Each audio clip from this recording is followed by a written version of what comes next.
We're in the building this morning, man, and we're talking about, do the Baltimore Ravens have championship DNA? Do they?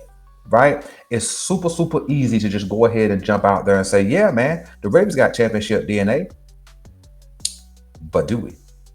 And this is not a criticism of the Baltimore Ravens. This is not a call out of the Baltimore Ravens. This is not a question of the roster composition. This is not question of the organization. This is not questioning of the coaches. It's not that. See, because if I question you on your current state, right, I'm asking you to estimate that. But what I'm asking about is, do they have it? Meaning it's already in them, right? Because when you look around the Baltimore Ravens roster, there's not many dudes who have a championship, right? I think Cal Van Noy is one. Um, man, does anybody offensively have a chip for the Baltimore Ravens? Um, I don't know. Now that I'm really, really thinking about it, right? Todd Monken, the OC, does not.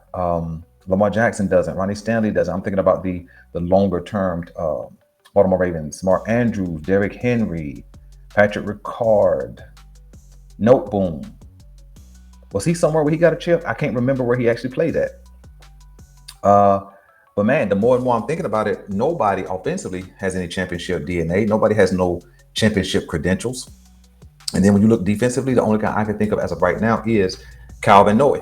And I understand that the Baltimore Ravens have a somewhat young team. You know, all of the major core pieces are 28 or under, right? Lamar Jackson. And I know that Derrick Henry is a part of the Ravens and will be for at least this season and next season, but I don't think he's, of course, in the long-term future. That's what I mean. Somebody who's going to be here uh, 2 to 5 seasons. I think Lamar Jackson will be. I think Isaiah Likely will be. I think Roger Rosengarten will be. Uh, Cal Hamilton will be. Nate Wiggins will be. Beyond that, Mike Green, but beyond that, I can't. Malachi Starks, those guys. But those are newly minted Baltimore Ravens. But I'm thinking those guys who've already been on the roster 3 and 4 seasons, will those guys extend beyond 2 to 5 seasons? And there's some doubt. So when we come to championship DNA, what does that mean? It's a term that's been uh, thrown out there and thrown around different organizations and season to season. We understand that the Patriots kind of ruled the 2000s, specifically the 2000 to the 2010s, the early part. We know that the Giants jumped in there and got 2 chips. We know that the Philadelphia Eagles have grabbed 2 chips, one at the close of the New England dynasty, and then one in this new iteration of themselves. We know the Chiefs have gotten 3 chips and been to the championship 5 times. And we know the Rams have gotten a chip and been to the championship 2 times over the last decade. Tampa Bay just got one, but I think their era of championships, at least for the time being, is done, especially, since Tom Brady is no longer pioneering that offense. And so when you look around the league, right, who has championship DNA? Meaning, who has credentials to say they have it. So what is DNA, right? DNA is what identifies you, right? As you know, those of you who have children and you take a DNA test, um, it's going to come back and validate that these children have your DNA in them. It's an identifier, right? And when it comes to a football team, okay, when it comes to a football team, what things identify a championship level team, right? A team that can go get it done. Well, the major identifier is a team that has already done it and has been successful with the continual competition, right? The interesting thing about championship DNA teams, you kind of see them show up in those big games repeatedly. Some teams that I referenced was the Patriots. They typically showed up in AFC championships and Super Bowls. The New York Giants showed up in NFC championships and Super Bowls 2 out of 5 seasons. When you look at, let's see, who else? Of course, the Philadelphia Eagles, right? 3 within 10 and 2 chips. I mentioned the Rams, the 49ers, right? They formerly had championship DNA, right? They got to the big game, but they could not really bring really bring it home, whether it was against the Ravens way back when or in the 2 or 3 visits they've had over the last 5 or 6 seasons. And so, with understanding, okay, with understanding, a team does not win a championship until they first win it, right? Patrick Mahomes didn't have championship DNA until he first won it. Uh, Jalen Hurts didn't have championship DNA. Him and the Eagles didn't have championship DNA until they what? Won it. Tom Brady didn't have championship DNA until they first won it. So on and so forth. And so I understand with having such a young team, that's why I mentioned those players that are going to be around between 2 and 5 more seasons. Uh, do they have it? Do they have what it takes to be a championship level team? And we will define that in tomorrow's conversation at a much deeper level. But let's do some examination, right? Let's do some examination of the teams that have championship DNA and what they possess that has made them credible, right? Let's go with the Patriots, who closed out their last championship. I believe it was in the 2018-2019 season, if I'm remembering correctly. What did they have, right? It wasn't just because they had Tom Brady at quarterback. Yeah, he was a super important piece of that whole puzzle, right? It wasn't just that Bill Belichick may have been the best architect of a defense, right? He was a big part of that. It may not have been Josh McDaniel being able to call the right plays at the right time, but he was a big part of that. It wasn't just that the offensive line made timely blocks and handled their business in the right moments. It was a big part of that. It wasn't that they just got timely turnovers and things of that nature. That was a big part of that. But it was how, if you look at the Patriots, it was how they came through when in the clutch. It was how they came through in the clutch moments that developed that championship DNA. When you look at me, you got to consider, right? What was the field goal kicker's name for the Patriots? Adam Vinatieri, right? You guys can recall, if you're old enough, clutch kick after clutch kick in the playoffs. Clutch kicks in the regular season are like practice for what you're going to do in the playoffs. And Adam Vinatieri was one of those kickers who consistently made clutch kicks in big moments. When you think of a guy like a Wes Welker, a cast off on a couple of other teams, specifically the Miami Dolphins, when he got to the Patriots, what did he do? He made clutch catches, right? A guy like a Danny Amendola, what did he do when he got to the Patriots? He made clutch catches. What had to happen in order for those guys to make clutch catches? Tom Brady had to make clutch throws. What had to happen when Tom Brady made clutch throws? The offense had to have what? Clutch blocking, right? So you can kind of see the DNA being woven together, not just in one piece. See, it wasn't just Tom Brady, and it wasn't just Wes Welker, and it wasn't just Amendola, and it wasn't just Rob Gronkowski, and it wasn't just Bill Belichick. It was the whole offense and defense being woven together, and that DNA began to take shape and take form to where what was the narrative around Tom Brady? If you have the ball and you go score and you go up and he's within a touchdown being able to win that game, you might as well cancel Christmas, because the clutchness, that championship DNA that Tom Brady had, consistently showed up in those moments. Is that right? Is that not what was said about Tom Brady? Is that you gave him too much time and he was bound to go down and do what? Score and put you away, right? So when you look at the Patriots, it was the clutch moments that kind of stamped and sealed and validated their championship DNA. And that's why Tom Brady and Bill Belichick and the Patriots won 6. And then Tom Brady went on and carried that DNA to the Tampa Bay Buccaneers, and he won a 7th. And I think they went to 10 total, or Tom Brady went to 10 total, or 11. Maybe Tom Brady went to 11. Either way, you don't get to that many championships and get that many rings, which is probably why it'll never be matched again, unless you have championship level DNA. See, anybody can ball in the regular season. And I'm not discrediting the regular season. But you see a lot of teams ball in the regular season, and then when the moment gets the heaviest, right? They don't come through. That's not me saying that the Baltimore Ravens don't have it. We just don't see it. And I think the number one element, and I'll have my graphic up here tomorrow to kind of pinpoint 7 elements that I've identified or that have been identified as championship DNA. But the first and foremost is mental fortitude. It's a trait. It's a characteristic. See, your DNA will never change. It will never change. Whatever your DNA was at birth will be what your DNA is at death. It's your identifier. It's your marker. And I'm just wondering, see, I know we haven't won yet. I understand that. And I'm not knocking that at all. But I just wonder, between the core pieces, whether they're going to be here longer than 2 years or not, within those core pieces, do they have it in them to produce championship moments?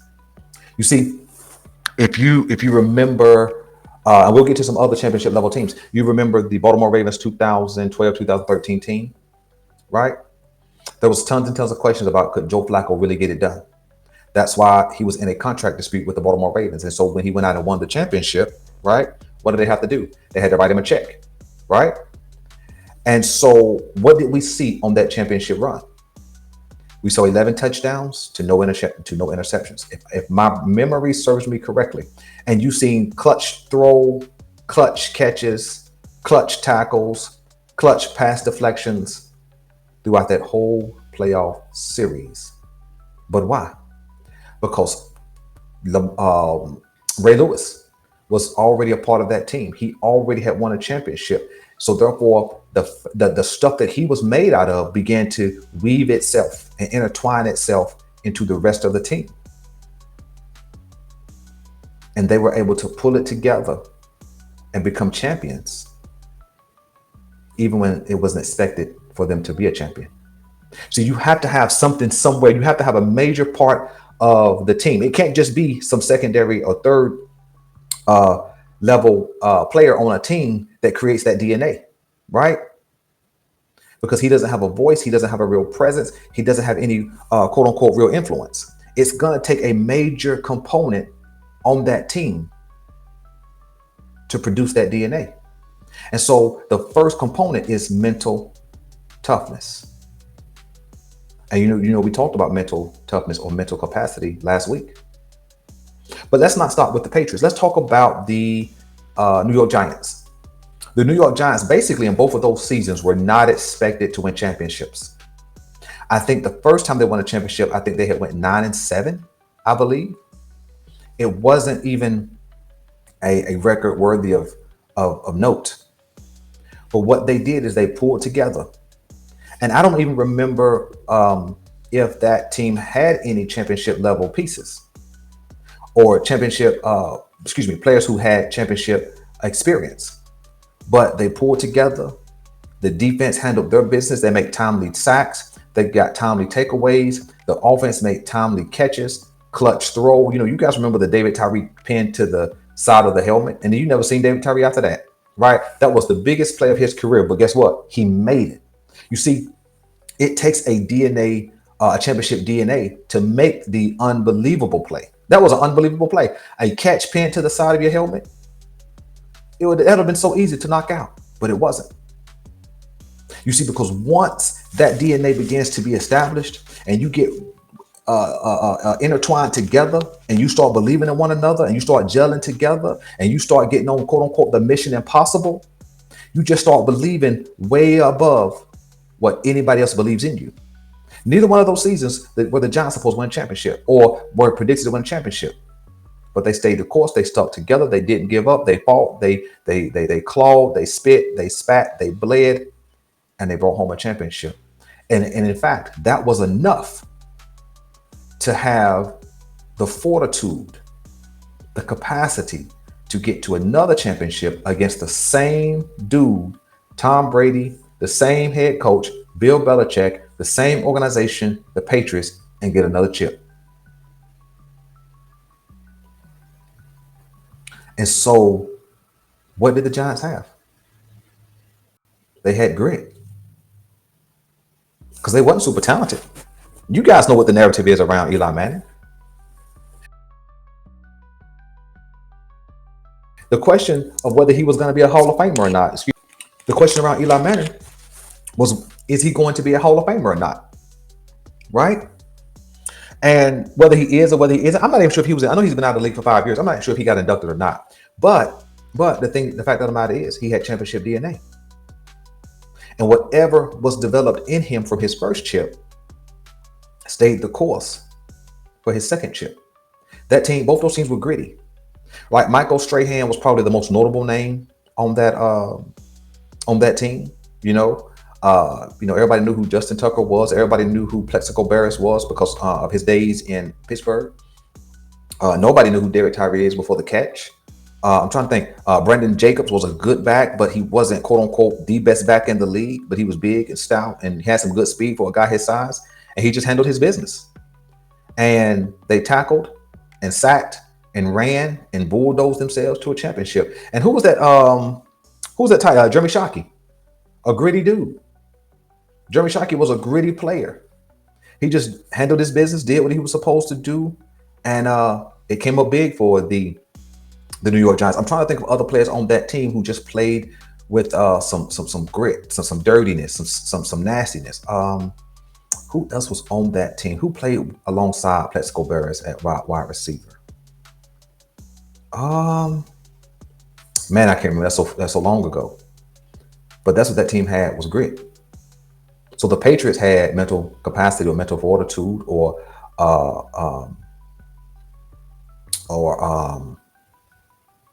mental toughness, right? And the Giants were gritty. Literally, they just grinded out championships, right? Because again, I think the first season they were 9-7, and that second season I don't think they had, like, the second time they won championship, I don't think they had the number one seed. If I'm incorrect, somebody please let me know in the comment section. But neither year were they expected to do anything other than maybe be a playoff team. And in that one season, they weren't even expected to win a playoff spot, right? But they just gritted it out, grinded it out. When you move to another NFC East team, let's go with the Philadelphia Eagles, who again have been to 3 championships in the last decade and have captured 2 championships with 2 different quarterbacks. What do they have as an organization? What do they have? Anybody want to guess? Well, what I believe they had was just toughness. Toughness. So we got mental toughness, we got grittiness, and we got just physical toughness. When you consider, right? When you consider how they won the championship against the Patriots and Tom Brady way back when, it wasn't because they were the most talented, right? I can't even remember all the components to that team. I know Carson Wentz went down and Nick Foles was the quarterback. I remember Alshon Jeffries was kind of the number 1 wide receiver. I think Zach Ertz was their starting tight end. I think Dallas Goedert may have already been there. I'm not 100% sure. Who was that running back that played for them back then?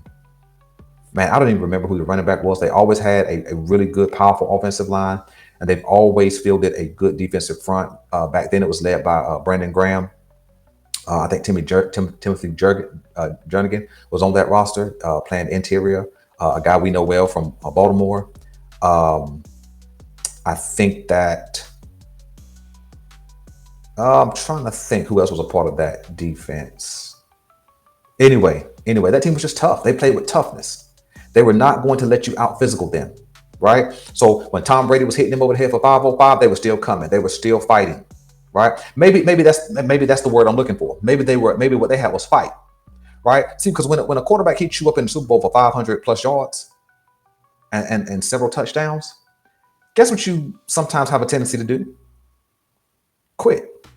Now, we can't beat this dude this day. This is Tom Brady, right? I mean, think about it. Tom Brady on the other side of the field, and everybody understands what the narrative is. I mentioned it earlier, that if he's on the field with the ball, he has an opportunity. But you guys remember what they did? They kept fighting. And when he got on the field, I think late in that fourth quarter and had an opportunity to go score, what did they do? They sacked him and took the ball away from him. Why? Because they fought the entire game. And the reason why I say that team had toughness and or fight is because they did it with a backup QB. He just didn't show up in the Super Bowl and win the Super Bowl. He played some throughout the playoffs. And I can't remember when he actually took over for Carson Wentz after Carson Wentz had the knee injury, but they believed enough in what their system was and what they were going to try and do, and they went out and fought and won.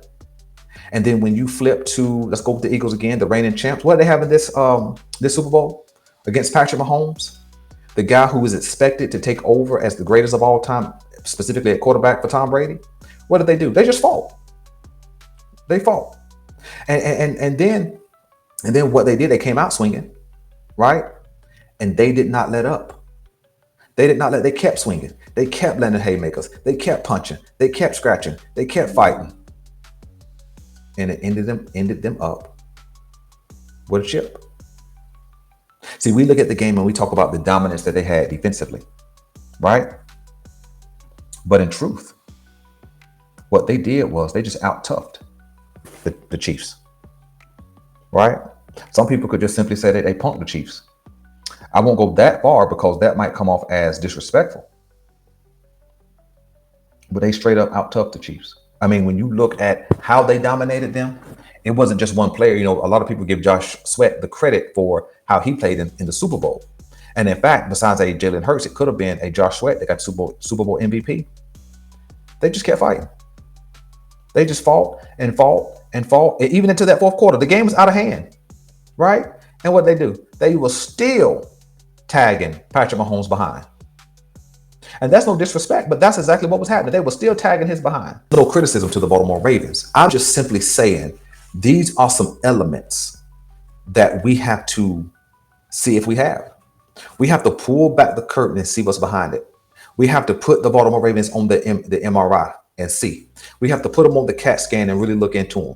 We have to pull the blood sample and send it into the lab to see if they have championship DNA. Because we could see clearly that the New England Patriots had what? The mental toughness. We could see clearly that the Giants in both Super Bowls had what? The grittiness, the grindiness to go out and compete, even when they were not the most talented. We could see the Philadelphia Eagles, 3 Super Bowls in the span of 10 seasons. We can see them have fight. And they went out and won 2. Out physically, out toughing their opponents. But let's not start with them. Let's talk about the Los Angeles Rams, right? They've been to 2 Super Bowls in the last 5 seasons, I believe, if I'm counting correctly, capturing 1 chip. And the 1 chip that they won was against the AFC North foe, the Cincinnati Bengals. But what did they have in both championships? They had the schematics. In order to make it through the NFC with Jared Goff as your QB and a less than stellar offensive line, but led by a solid running back in Todd Gurley, so on and so forth, they had the schematics, right? They had been able to navigate the entire season, but I think 2021, no. Whatever the last championship the Patriots won. Now, the problem is they ran up against the mad scientist, Bill Belichick, who shut all of that schematics down. But in that second Super Bowl, where they beat the Bengals, they had schematics. They was able to line Jalen Ramsey up on one side of the field and have him cover whoever was over there. They had, I believe, Taylor Rapp was the safety. I may be incorrect, but they had him patrolling the secondary because you got to remember, they were playing against Jamar Chase and T. Higgins, who were already good. Joe Burrow had already showed a lot of promise, right?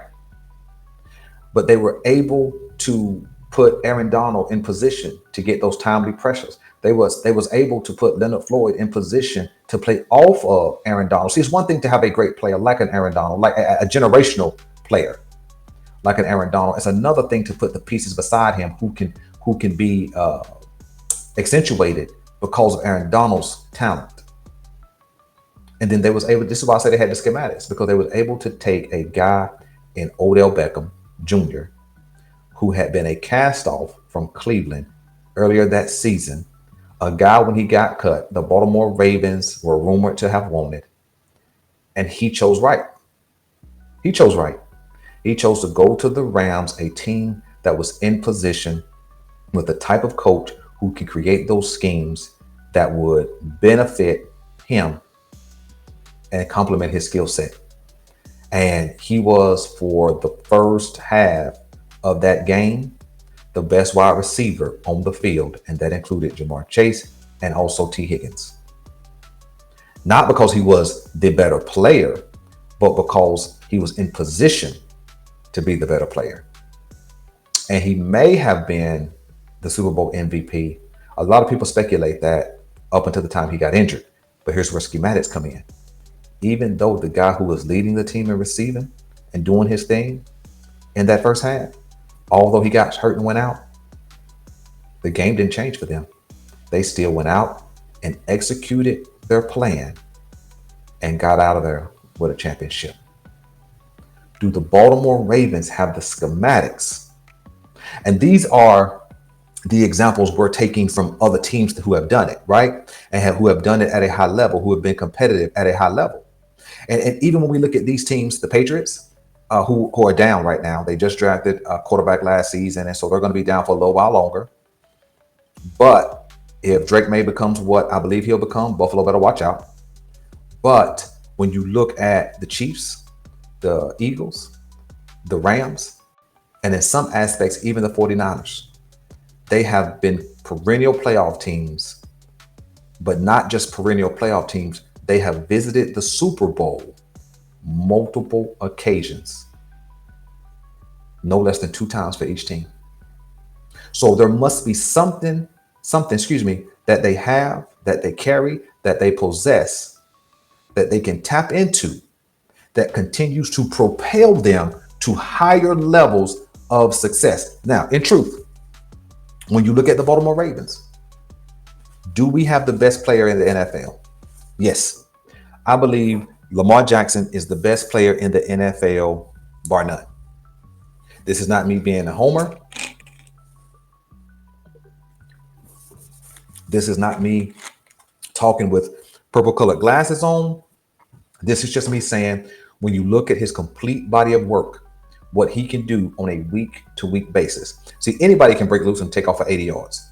Anybody can break loose and make somebody miss and scramble around and throw an off-platform touchdown. Anybody can do that.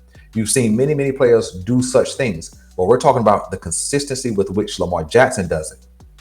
He is the best player in the NFL. But does he have what it takes in the context of what he's made of, the DNA, to get the Baltimore Ravens to where they're trying to get to? That's the question. See, I'm not doubting. See, what I'm saying is not doubt. What I'm saying is real inquisition. It's a real question based on what we have seen and what we have not seen. Does he have it? Does Derrick Henry have it? Right? Does Derrick Henry have what it takes to power the Baltimore Ravens past those things that have held them up, past the barriers of inconsistency, past the barriers of mental capacity? Does he have it? Because up until this point, Lamar Jackson nor Derrick Henry have gotten to multiple AFC championship games, much less a Super Bowl. Do they have it? What about Ronnie Stanley? Does he have it? It's a real question. Does Ronnie Stanley have what it takes to make the key block in the key moment to power this offensive line into a Super Bowl? What about Tyler Linderbaum, a couple of time Pro Bowler?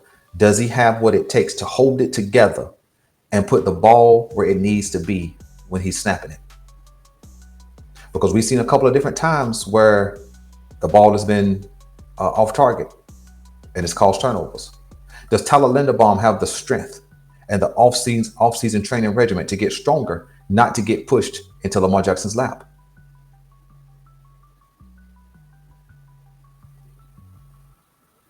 What about outside? What about Isaiah Likely or Mark Andrews? Do they have it? Now, we've seen Isaiah Likely make clutch catches in the playoffs. We have. None bigger than the catch he made against Buffalo to put the Baltimore Ravens within 2 points.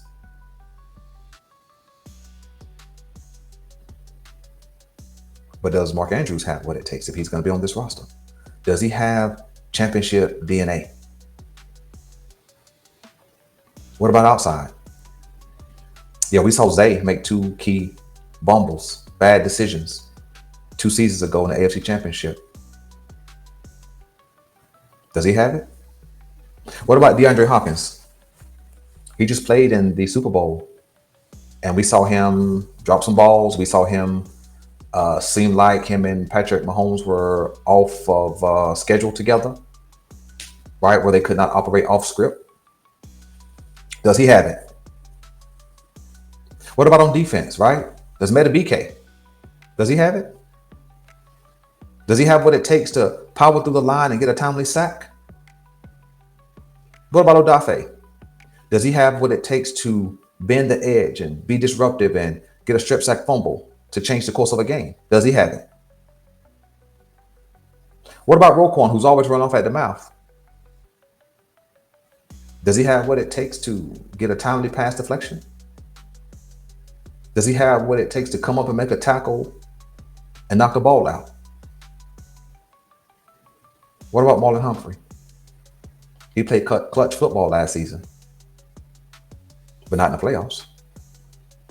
Does he have what it takes to be in the right place, right time and get pass deflections? Does he have what it takes to be in the right place, right time and get key interceptions when it matters most? What about Nate Wiggins, the young cornerback with lots of speed? Does he have what it takes to be in great coverage in key moments? And what about Kyle Hamilton?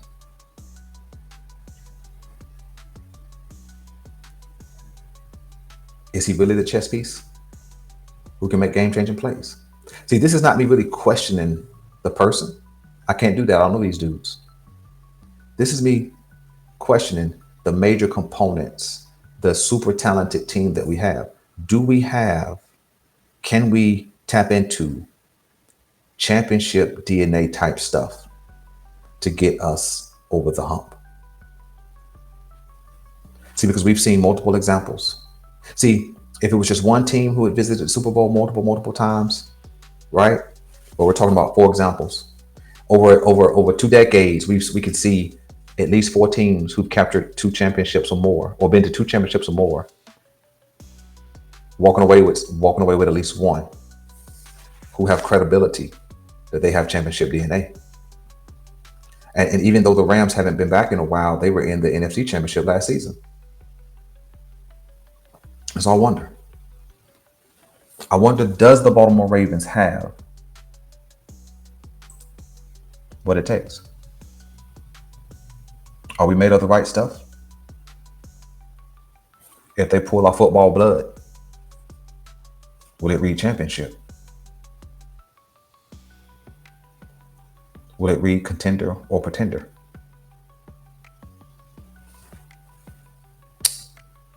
I wonder, who has it? Does John Harbaugh have it separate from Ray Lewis and Ed Reed and Terrell Suggs? And the miraculous playoff run that Joe Flacco went on? It's a real question. We'll talk more on tomorrow, man. I'll catch you guys in the morning right around 9:30 live.